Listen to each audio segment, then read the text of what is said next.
allegiance to the flag of the United States of America and to the republic for which it stands, one nation under God, indivisible, with liberty and justice for all. Mr. Vice Chair, could you read our mission statement? Marshall Public Schools develops the potential of each learner for success in a changing world. Thank you. Need approval of the agenda. Do we have a motion? So moved. Second. Any additions? Hearing none, please vote. Is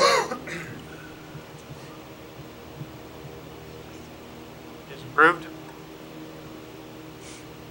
Public forum. Is there anybody in the public that'd like to approach the board? Moving on to our presentation, our budget presentation. Mr. Lamprecht, the floor is yours. All right, thank you, Mr. Chair.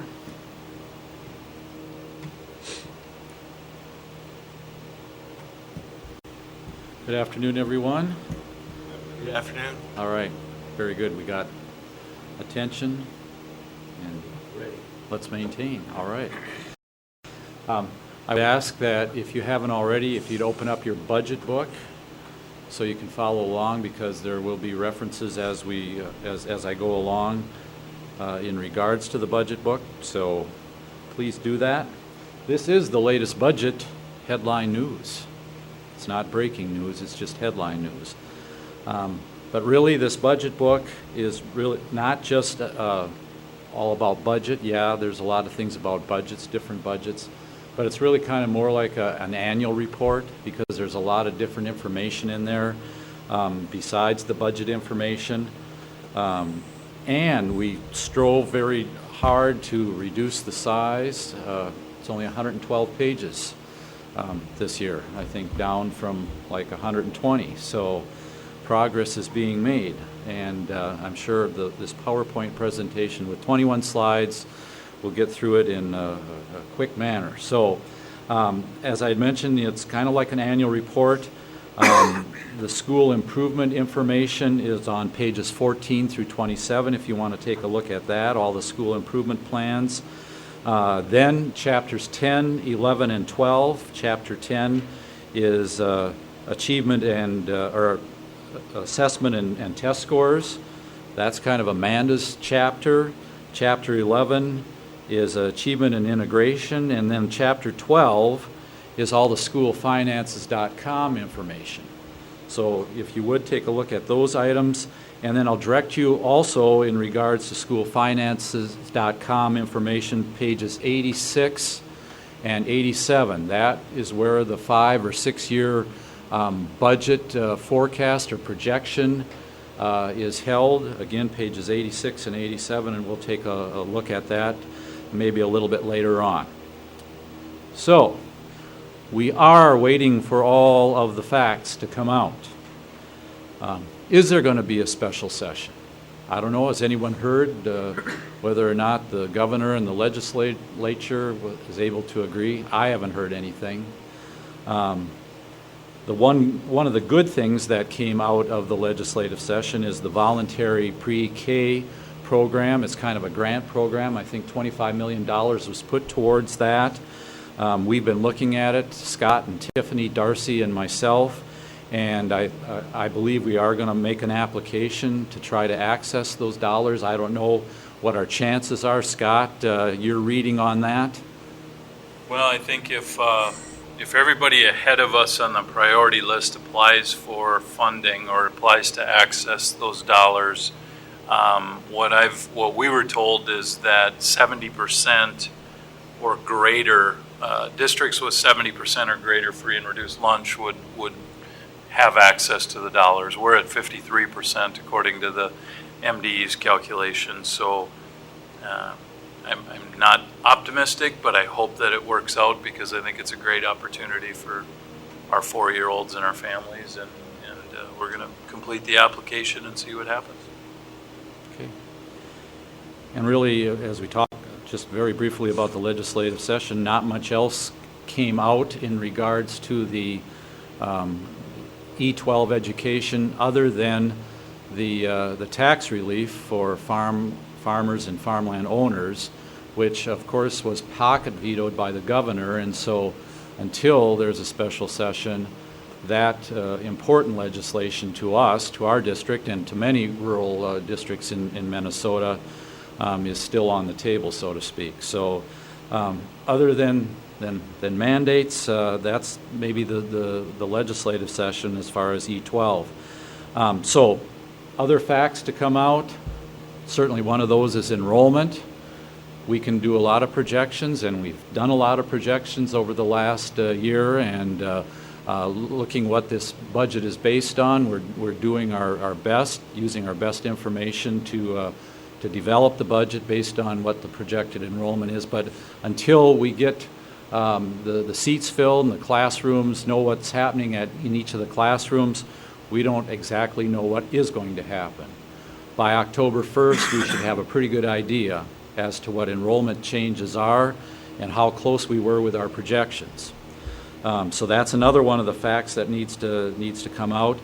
Special ed funding, which I've talked about in previous years, always been a difficult issue to try to nail down.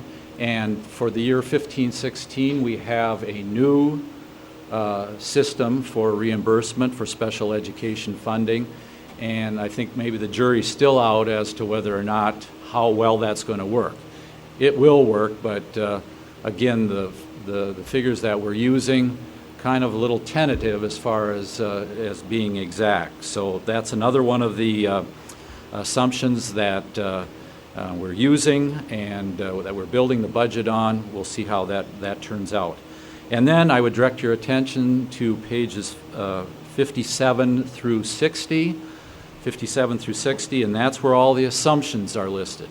Not only for the overall budget, for each of the different funds, general fund, food service fund, transportation, and so on. So a lot of assumptions have been put together to build the budget, and again, the proof will be in the pudding once we get into the new fiscal year and see how things turn out. Any questions in regards to assumptions and how the budget was built on best information? If not, the 2% element.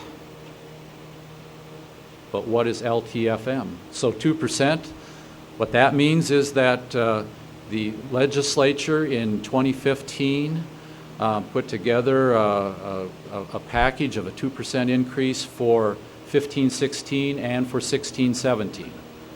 And so the other 2% we're seeing on the basic foundation formula, it increases it to $6,067. And then you take that times the adjusted pupil units, and that's how you get your revenue, your income. So 2% is good, and it's helpful. And if we, again, continue to have these enrollment increases that we're projecting, we're in pretty good shape. LTFM, anybody know what that means? Oh, Matt's got it. Long-term facility maintenance. That was another thing that came forward with the 2015 legislative session, and it's on a graduated scale as far as the funding goes, and within 3 years, we'll be up to, well, close to $1 million in long-term facilities maintenance. It's designated for different uses. We can't just use it to buy equipment or things of that nature. It's dictated really by the Minnesota Department of Education guidelines as far as long-term facilities maintenance. It replaces health and safety.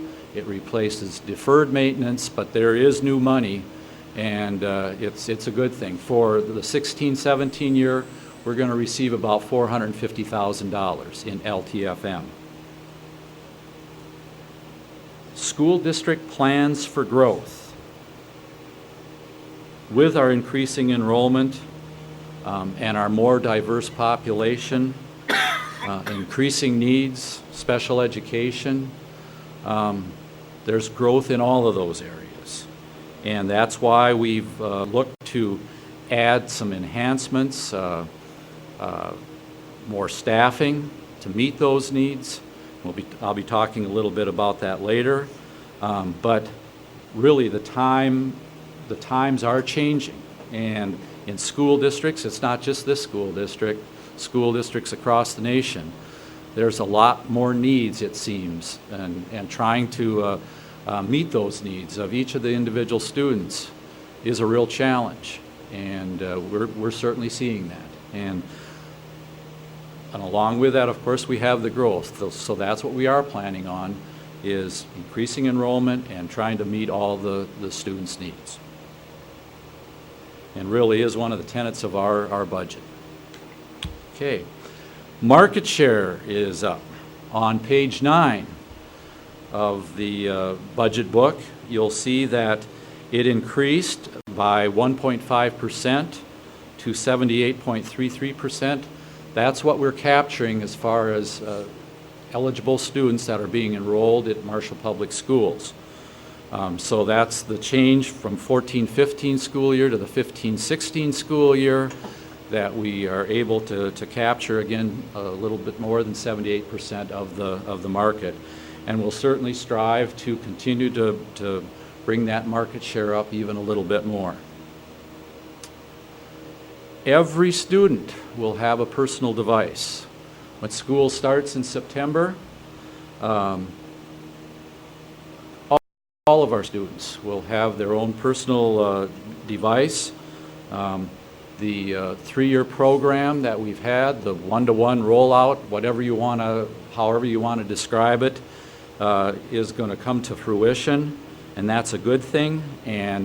But there are challenges that come along with that. Certainly one of them is how we continue to pay for that. We've been using lease purchases to be able to buy all these devices and all the support systems and so on. But that is really challenging our capital outlay budget, and to a lesser extent our general fund budget. So that's one of the things, and how these devices are being used in the classroom and by the teachers.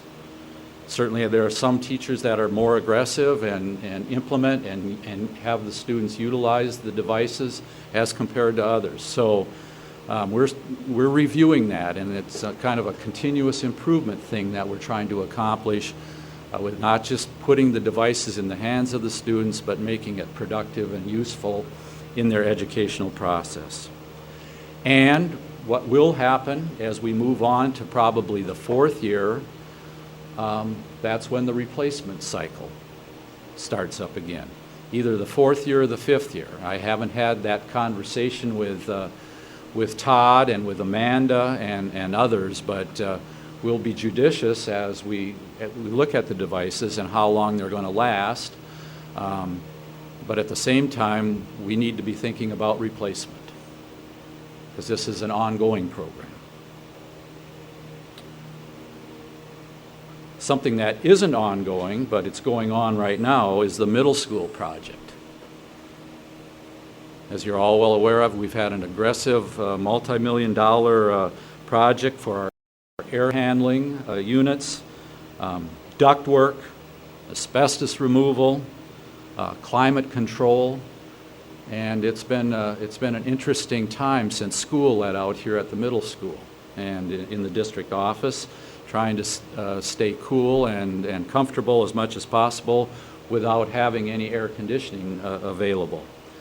But I think the hard work and persevering through it is going to be well worth it, that we're going to have a comfortable and efficient system for the middle school starting once school ramps up. And I've been told by Joe Henn from ESG Honeywell that they are ahead of schedule with the project. So the contractors have been working diligently.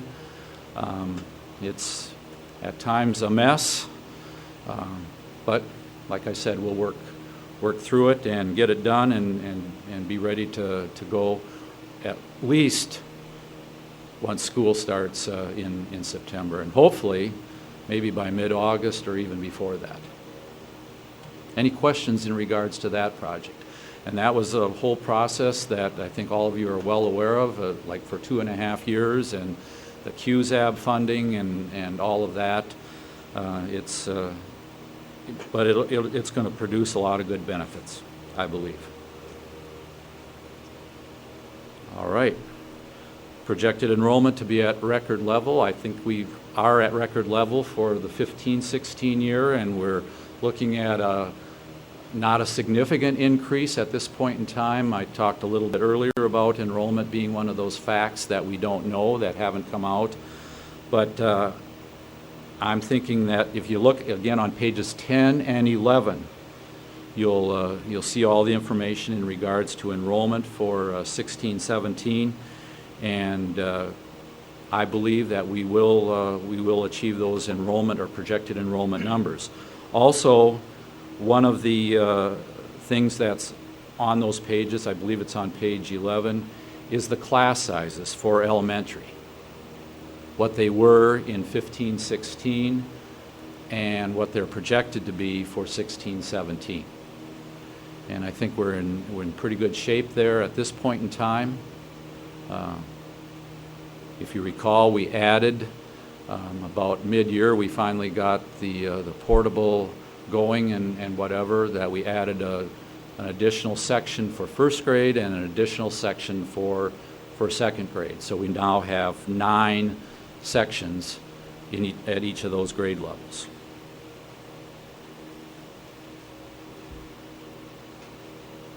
Any questions in regards to enrollment?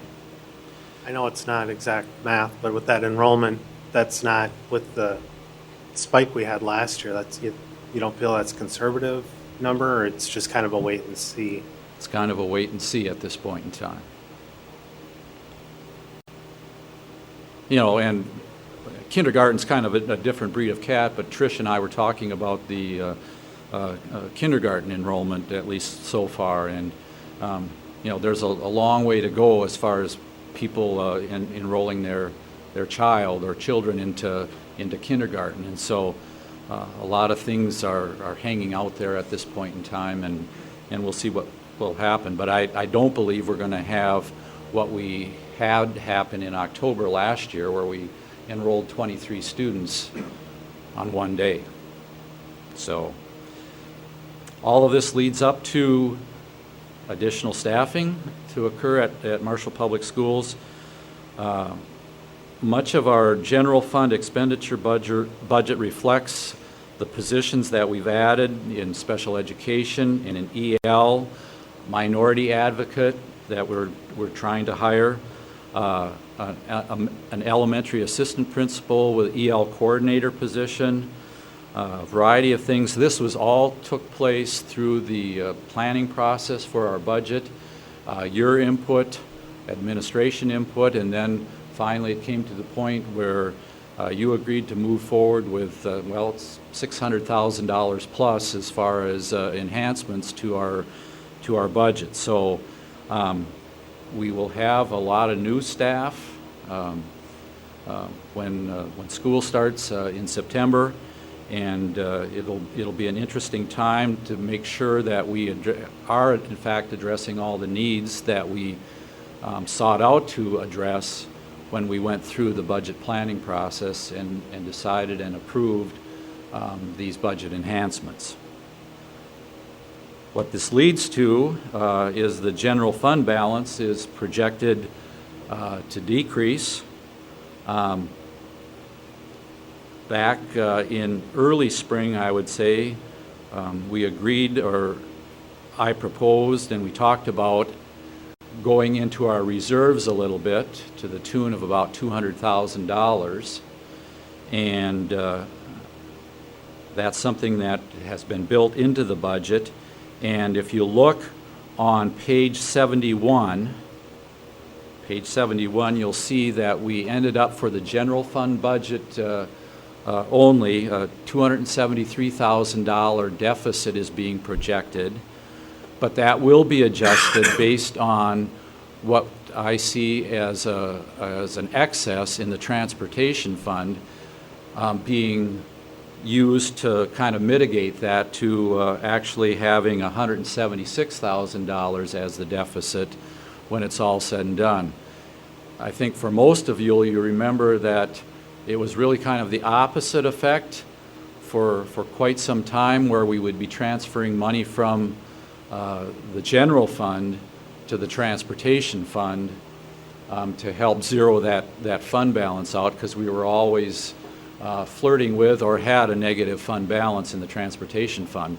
The one thing that changed about 3 years ago, we made a decision to take the special ed transportation reimbursement funding that we received, and instead of counting it in Fund 1, the general fund, we decided to move that to the transportation fund, and that's become a significant number.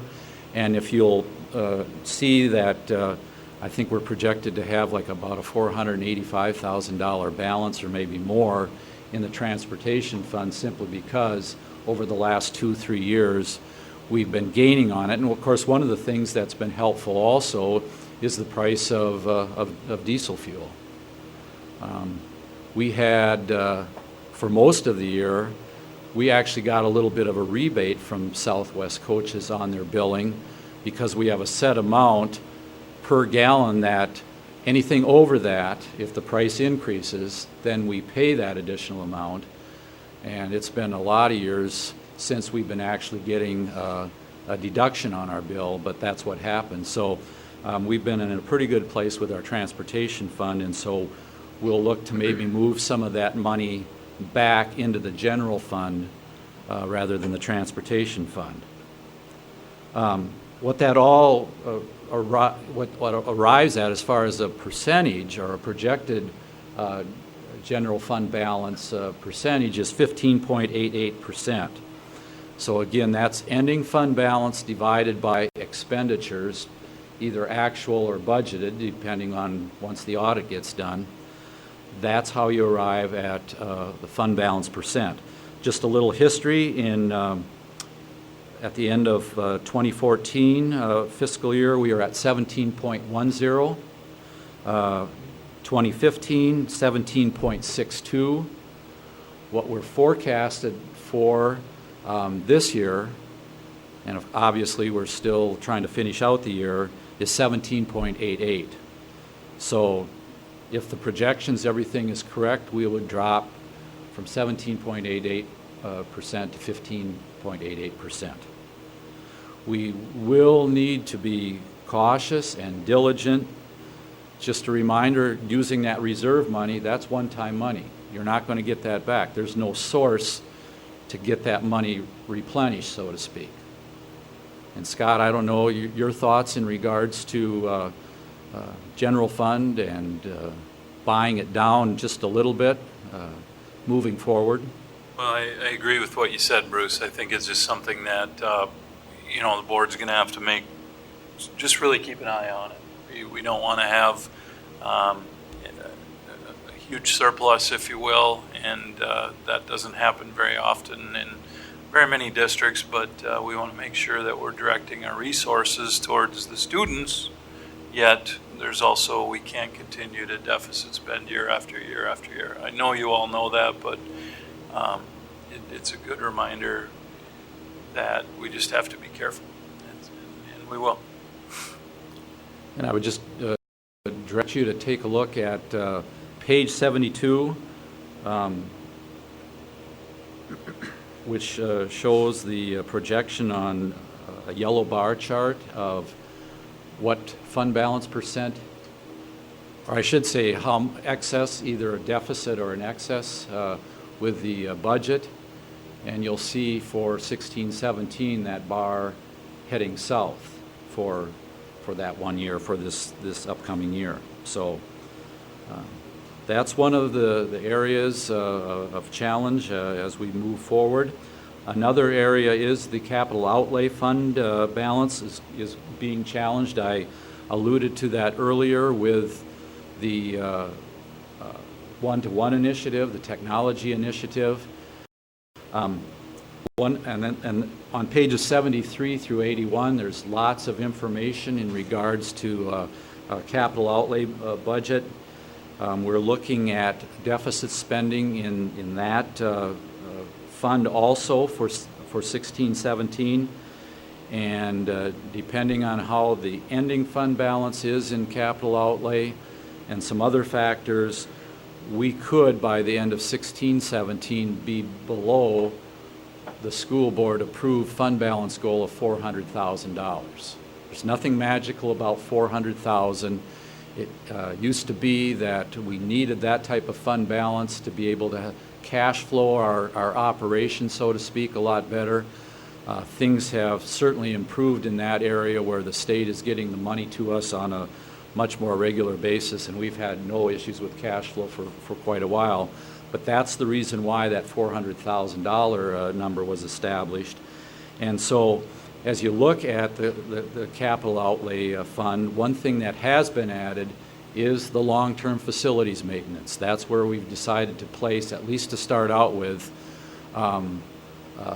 those funds and those expenditures in capital outlay. But again, as I'd said previously, there is a lot of, things that the Minnesota Department of Education stipulate as far as us being able to spend it, and we can't spend it on equipment. It has to be really on deferred maintenance, and health and safety issues, and projects that are in need of wherever it might be in our school district, whatever the building might be, and it needs to be approved by the Minnesota Department of Education. So we are challenged, and if you look at our two payments, lease purchase payments, one, the technology, that's $266,000, or that's what it's going to be for the year, and that's just half. The other $266,000 in payments are coming from the general fund. And then the $106,000 that we have in lease purchase payment, that is for our roofing project that took place here a couple years ago here at the middle school. So you add those two up, that's almost $375,000 in payments that you can take right off the top as far as our capital outlay revenue.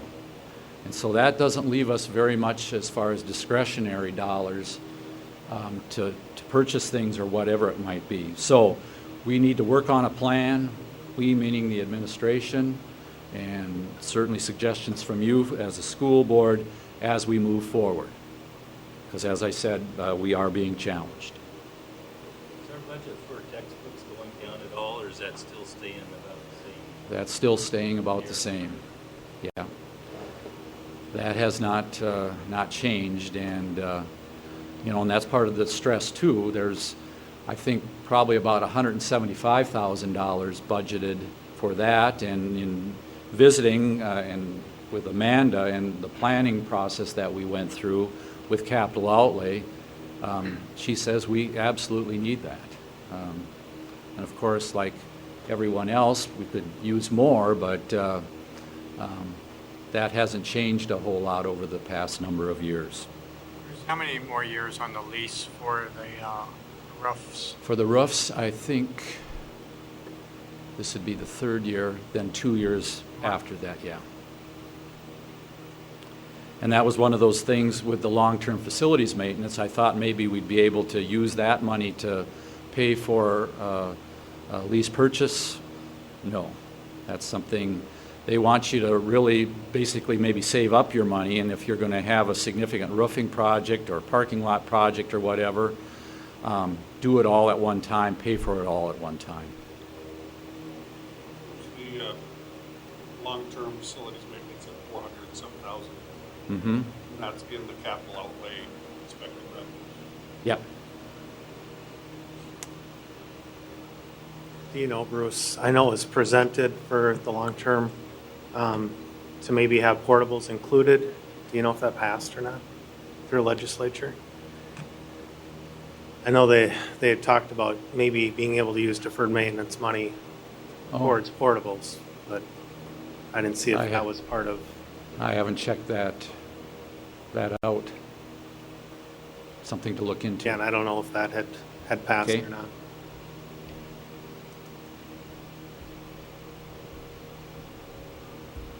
All right, let's move on to Maytech. without the hyphen anymore, serving more students than ever, projecting 66 full-time equivalent students over the course of next year.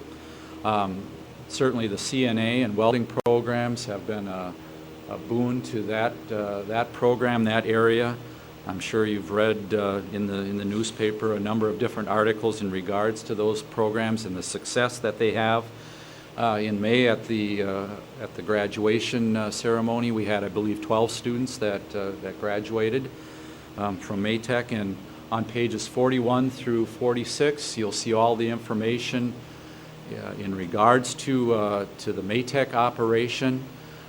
It does show that we have a balanced budget for Maytech for the second year in a row, and included in that, and I'm not saying that the daycare budget is balanced, but daycare is part of the total Maytech budget, and that's something we are striving for.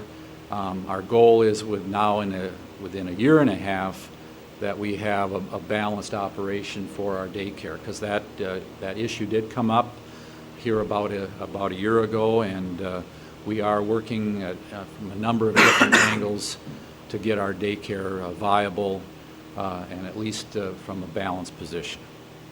So that's about Maytech. And active department at MPS, and that, of course, would be the activities department. Really an integral part of, I believe, the students' experience here at Marshall Public Schools, their total educational experience. Pages 51 through 56 shows all of the information that Mr. Remy has brought forward. The budget, actually, for the activities department is located there, and some history as previous budgets. There's a lot of participation, 309 students at middle school activities, 724 students for high school athletics, 769 students for fine arts at the high school, and then 141 students at intramurals. And of course, these are duplicated numbers, but nonetheless, there are a lot of kids that are involved one way or another, whether it be in band, music, or in sports, or intramurals that are participating, and I think that makes our whole school district a better place. And I would direct your attention to page 56, the middle of page 56. Out of our total general fund budget, 3.74% of our total general fund budget is for activities. And then if we would look at how much of our activities budget is being supported by fees and admissions and things of that nature, a little more than 25% of the $1 million activities budget is supported by those revenues that come in various different ways. So always a lot of things happening with the activities department. And then food service operations, really have good news to talk about there. I think turned the corner this year of 15-16 from a financial standpoint is a whole lot better than what we had in 14-15, where we lost money from that operation, from the food service operation. We have, and some of the contributing factors are, we have a higher free and reduced population. I think I looked, and it was 43% is the end of the year free and reduced population. And so that means more reimbursement. It also means that we've had higher participation compared to previous years, and going through with a healthy, free, that whole legislation from 2010 and some of the ups and downs that we had with student satisfaction and parent satisfaction, I would say things are in much, much better shape than what they were a year ago. We also have had good activity in regards to our collections of past due accounts. If you recall, we started out the 15-16 year with about, I'd say, what was it, $28,000 in money being owed to the food service operation. We're ending the year with a little bit more than $8,000.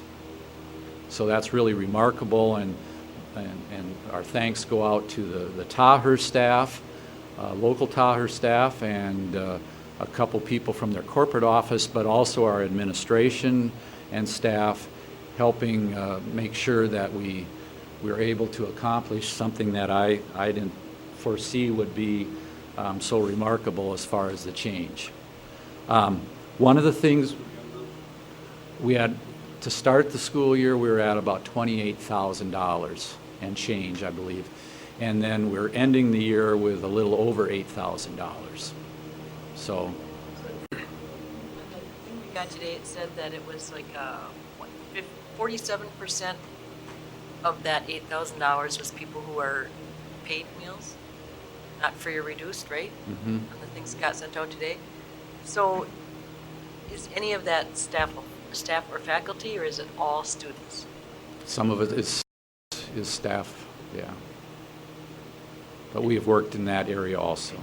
Because that was going to be where staff and faculty have to be paid up, didn't they? Mm-hmm. So, if you approve this budget tonight in the food service operation, you would be also approving a 5 cent, a nickel increase that is mandated by the USDA. They have this calculator.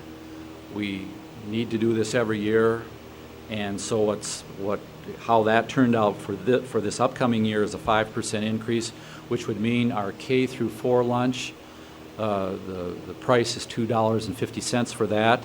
A 5 through 12 lunch, the basic meal is $2.60, or will be $2.60. Milk stays the same at 40 cents. Adult lunch would go up to $4.05. Breakfast would be at $1.40, and then adult breakfast at $1.75. So I just wanted to make it clear to you that again, a 5% or a 5 cent, I should say, increase is part of the budget. And again, we're mandated by the USDA to move that forward. Any questions in regards to that? Just wondering, Bruce, on the food service, page 69, I think. There's a management fee that was $0 this year, but it's $10,250 next year. Yeah, they actually, Taher and the district agreed to pull that out because of the year that we had in 14-15. Okay. And so that is a normal and customary charge, and so that's brought back up because of our I guess if you call it success in 15-16. Community services. The Marshall community is fortunate to have and have had a great community education program and a variety of different things over the years. We now have call it a newly minted joint powers agreement to move forward. Obviously, there's going to be a big change at community services through the city with the retirement of Harry Wyloggy. Harry did a lot of great things for the community, and he will be missed. But I think we're going to soldier on as we move forward. Obviously, the Red Baron Arena, that's a very nice facility that is on board. Some of the programs, or most of the programs that we have, are very successful, very active. ECFE, Early Childhood Family Education, School Readiness, all the community ed programs, the educational programs, driver's training program. Part of that Fund for Community Education is aid to non-public schools. The city doesn't work with that, but that's another one of the programs under that umbrella of Fund 4. Adult Basic Ed, very active adult basic ed program. After-school programming here at the middle school and to a lesser extent at the high school. And then the city and community services help support at least one of the minority advocate positions. So those are good things. And one other piece now, a new piece, is going to be collaboration with the city on our scheduling program.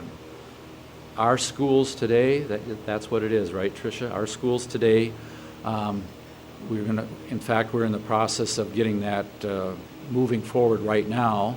And it's with the CVB, the city, and the school district as far as a scheduling program that we can look at each other's information and know what's going on, be able to book. It's going to be much more customer friendly, where you can actually request to book online rather than making a phone call and then we return the phone call and so on and so forth. So I think it's going to be a good program. And as I said, that is happening right now, so that it'll be in place by the time school starts in the fall, if not sooner. All right. What is a cross-subsidy? You're in class. What is a cross-subsidy? Matt? Or I'm asking any of you. General fund dollars to pay for special ed. Very good. And I'll draw your attention to pages 46 through 51, where all our special needs programs are identified and budgets are there. This section really does tell the whole story in regards to special ed programming.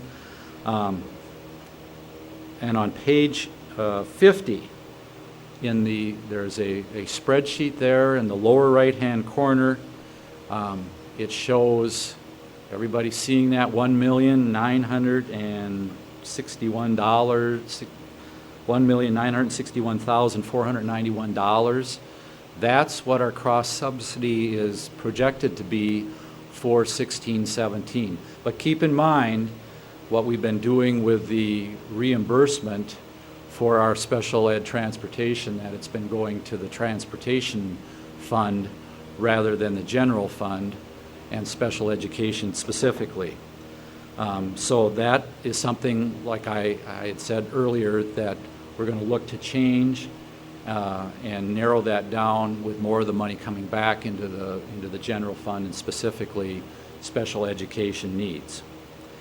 And as I said before too, that the new funding model for special education, just in its first year this year, it'll be good to see what we actually end up turning out as far as funding goes. It is supposed to increase a little bit over the previous year, and so we'll see how that actually shakes out when it's all said and done. Any questions in regards to special education program?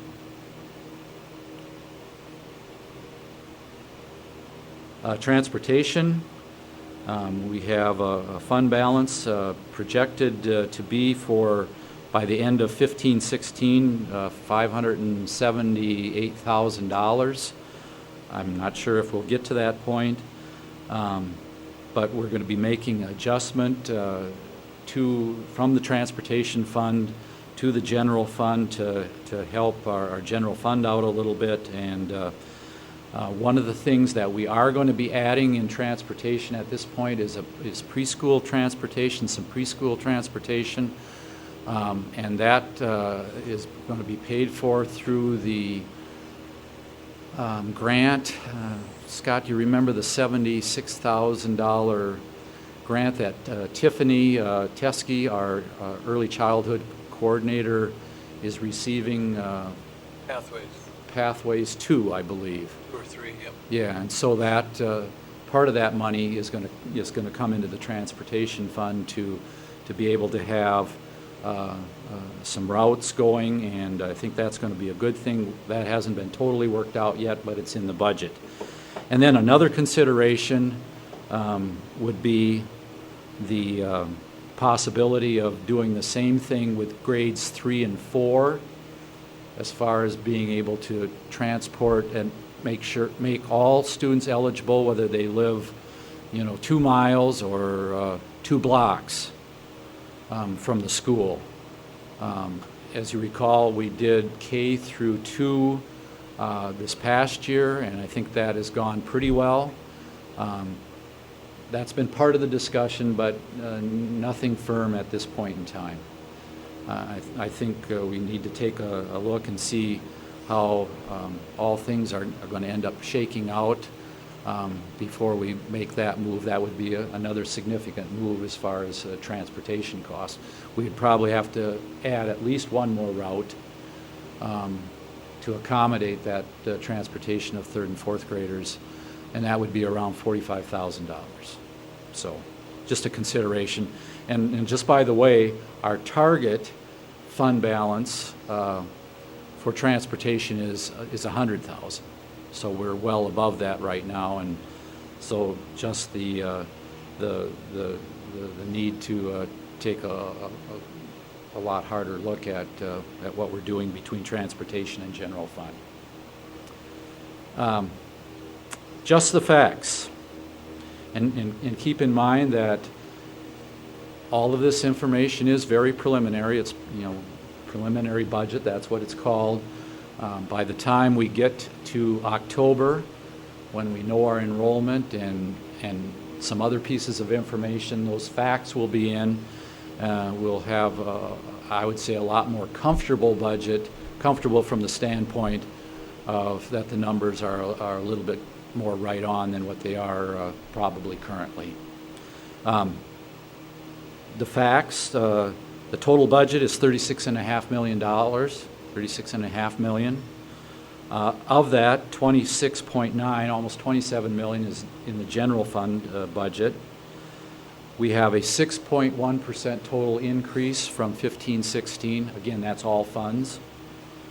And we have a deficit general fund right now of $273,000 being projected, adjusted with that transportation posting down to $176,000, which translates into 15.88% general fund balance. And there are certainly more facts, as I said right at the beginning. Chapters 10, 11, and 12 provide a lot of maybe non-budget information for your perusal. The 73% factor.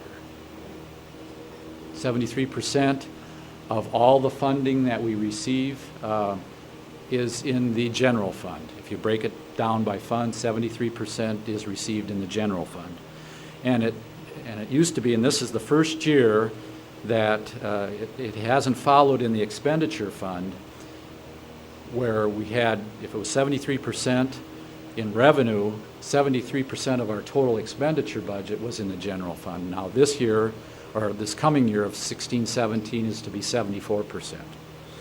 There are a lot of charts, graphs, tables, pages 82 through 85. I would suggest you take a look at that. And as I mentioned before, pages 86 and 87 house the schoolfinances.com projected budget for 5-6 years moving forward. And you'll see the trend rate like it kind of always has been, where our fund balance is dropping. I wouldn't get too concerned about that right now. It's sometimes pretty difficult to predict just 1 year ahead, let alone looking at 3, 4, 5, 6 years down the line. But again, that tool from schoolfinances.com has been a wonderful tool in planning budget for the current year and for taking a look into the future, along with their NPRO enrollment projection model. And if you look at that bar chart that we have there on pages 86 and 87, the blue columns are for general fund only. The red columns are for funds 1, 3, and 5, which are general, transportation, and capital outlay.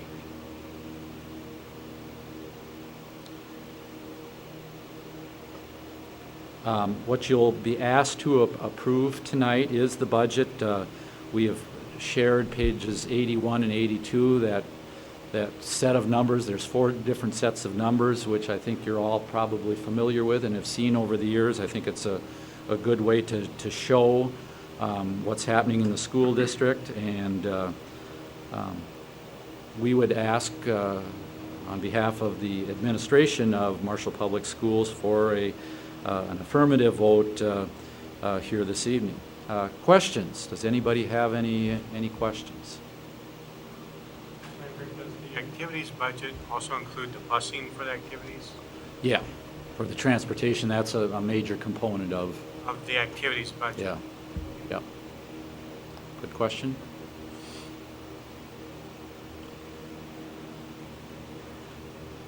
I always end the presentation on a line from a song or the name of a song. Yeah, the times they are a-changin'. Bob Dylan, a native of Hibbing, Minnesota native. Enrollment, that's one of the things that's changing, moving up. The diversity of our students, color, and needs. I think there'll come a point in time where instead of an individual education plan in special ed, we'll have an individual learning plan, or we'll need to have an individual learning plan for all of our students. That may be in the future, but I think it's going to come to that. The needs are various and challenging, not only for our school district, but for school districts across the United States. That's why we've requested additional administrative support, which we are appreciative you approve that, and support services like minority advocates. That's part of the budget. Change has and is happening, and it's going to continue to happen. And thus, this budget is a reflection of that change. Thank you for your kind attention here this afternoon, late this afternoon. Thank you.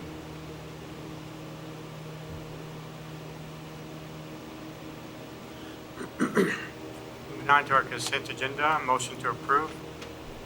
Do we have a second? Second. Any discussion? I just have a couple of questions. On the social emotional teacher, that's halftime co-teach, halftime social emotional teacher, is that right? What line is that on, Dan? It's for Deanna Reese, I'm not sure.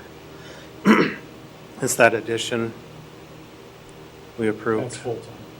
It is, yeah, I see full-time. Half social emotional and half co-teacher. Correct. That's how it was set up to be, Right, yes. okay.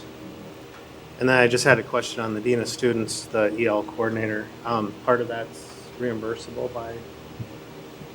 for funds for EL or no? EL funds could be used for that. I was just wondering because, and I know it's preliminary, we approved $70,000 for that position and I saw the contract is $75,000.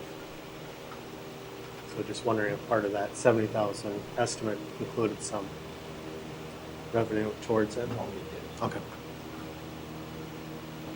Any other questions? Hearing none, please vote.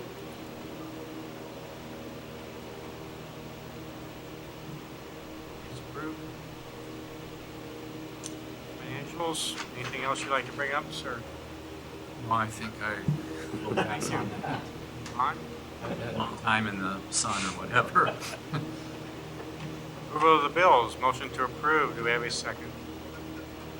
I'll second. Any discussion? Call Would for you like vote? to hear what they are? Okay, sure. I thought you were done, sir. Oh, okay. Bills in the general fund, this is for May, June, $2,579,555.75. The food service fund, $525.80. The transportation fund, $105,454.08. Community services fund, $145,646.14. Capital outlay fund, $43,603.60. Construction fund, which is our project here at the middle school, $418,833.03. Debt service fund, $164,693.43. That makes a grand total of $3,458,311.83. And And a lot of that in the general fund is the payout check process. Just took place. Very good. Any questions? Please vote. Motion passes. Board forum. Does anyone on the board have anything they'd like to bring up?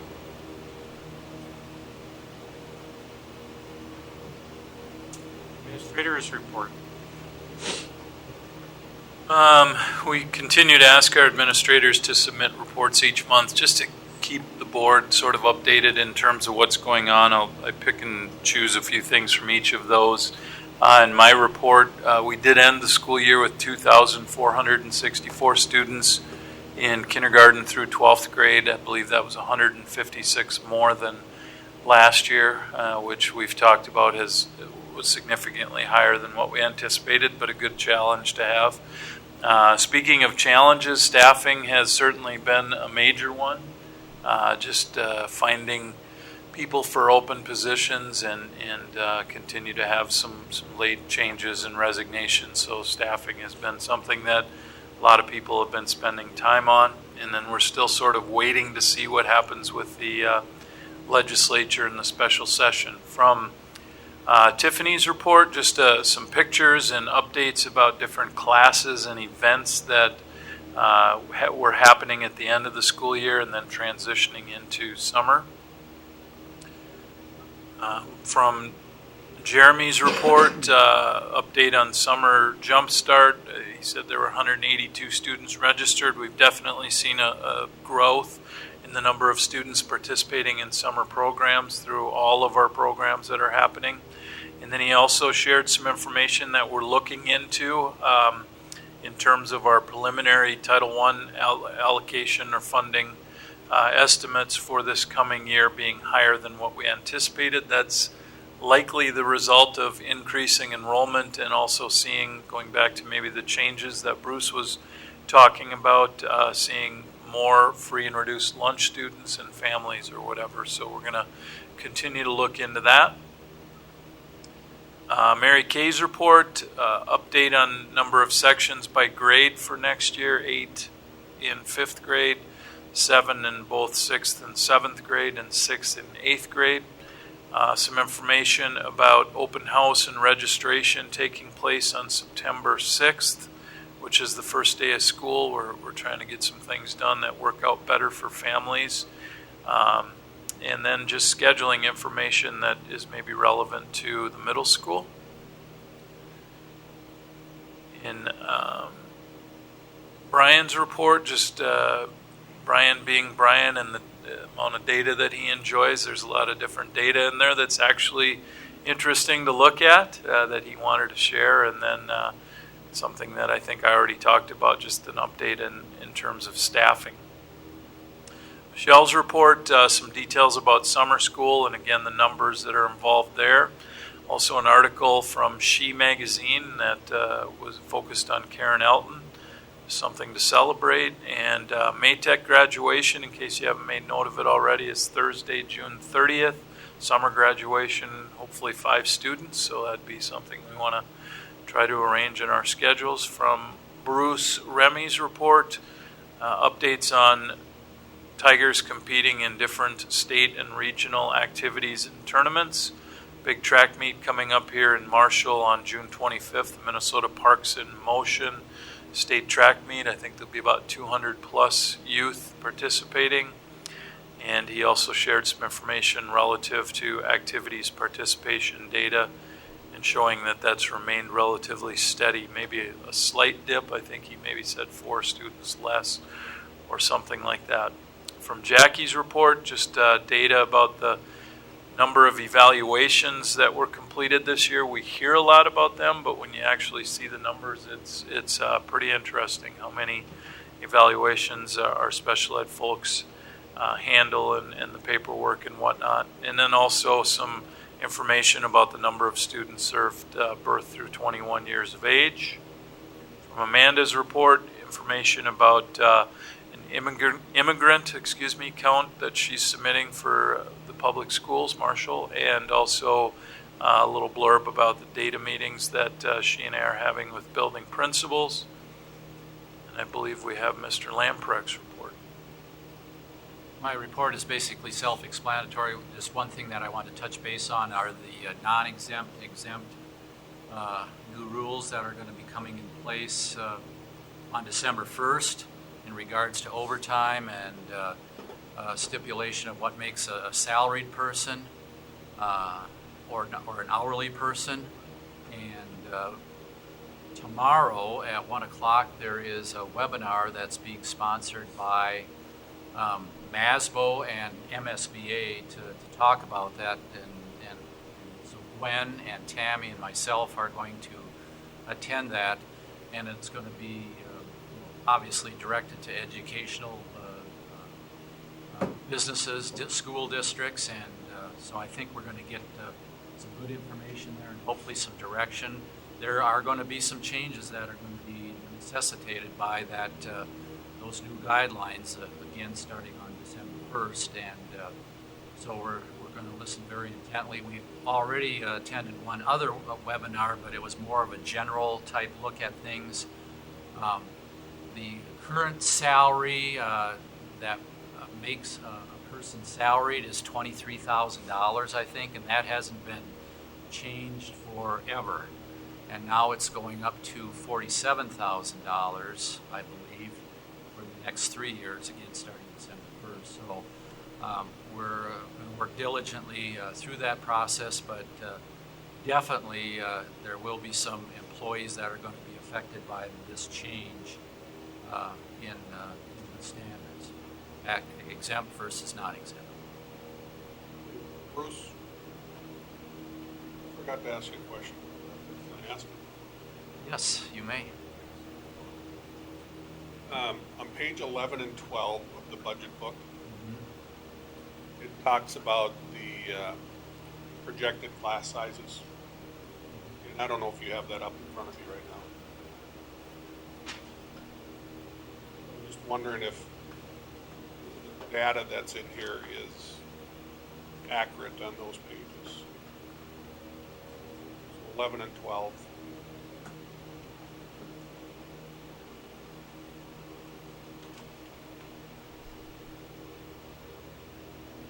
The only one that I'm referencing here is third grade on page 11. It says that our class size will be approximately 24 people, kids.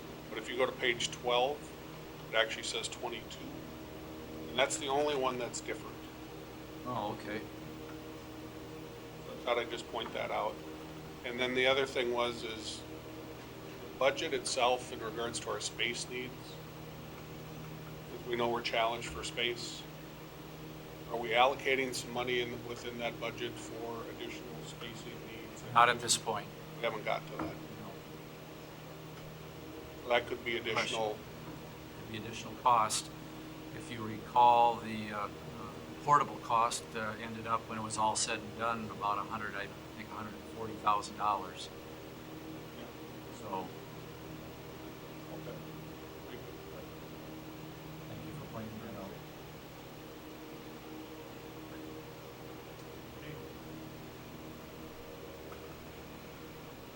Well, one other thing I neglected to mention or ask, if any of you are looking for a hard copy of the budget book,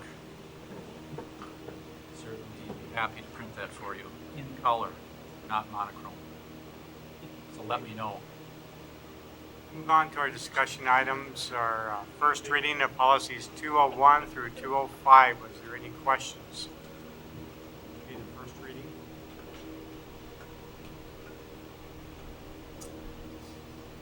Moving on to our managed print services RFP process. Anybody have any questions on that?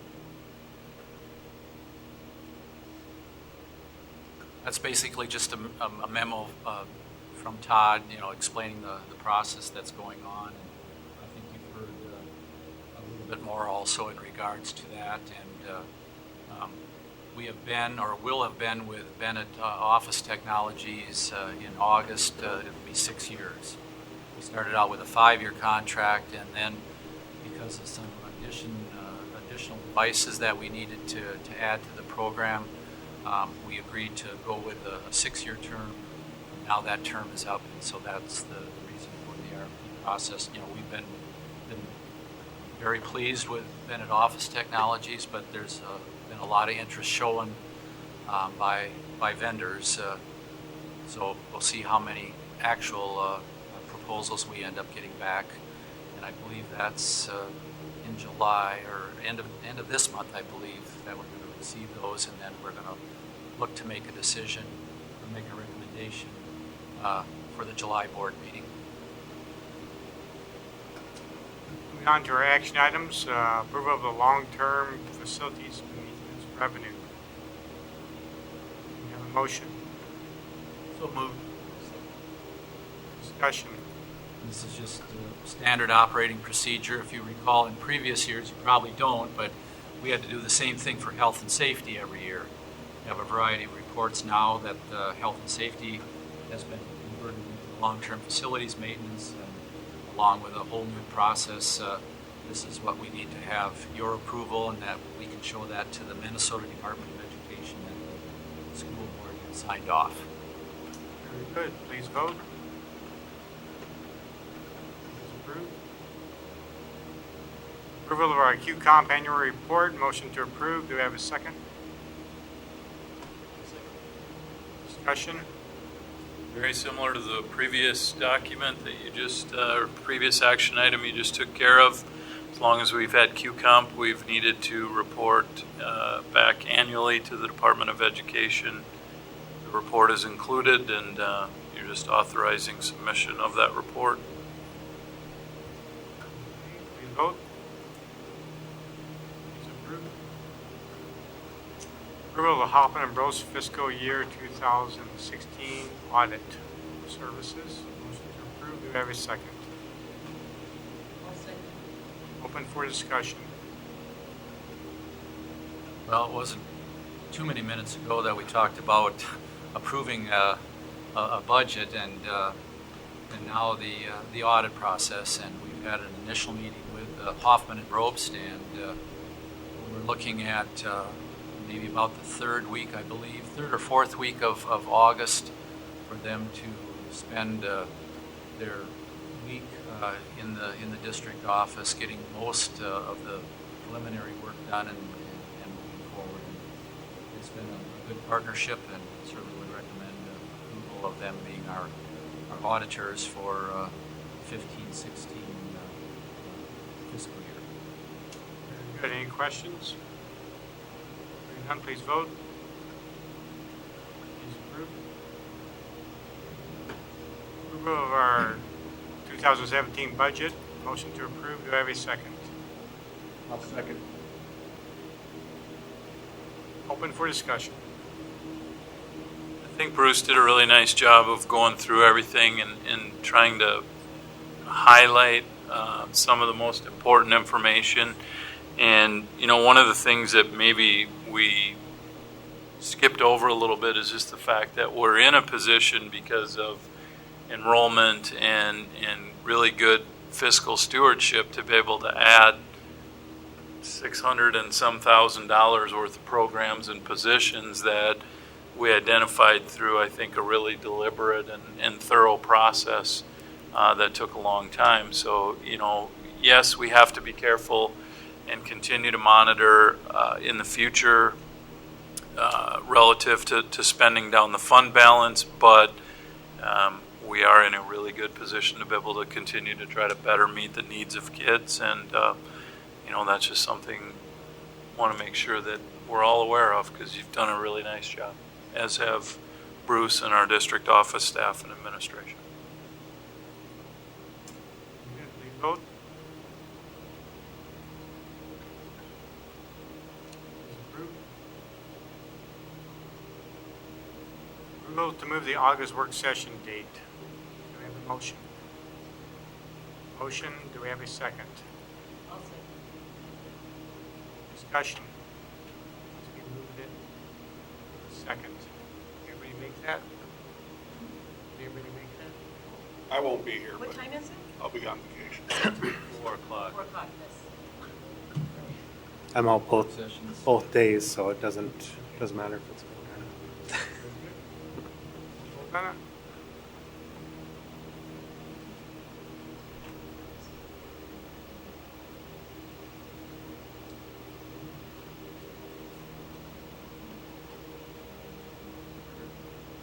You can vote now. I'm sorry.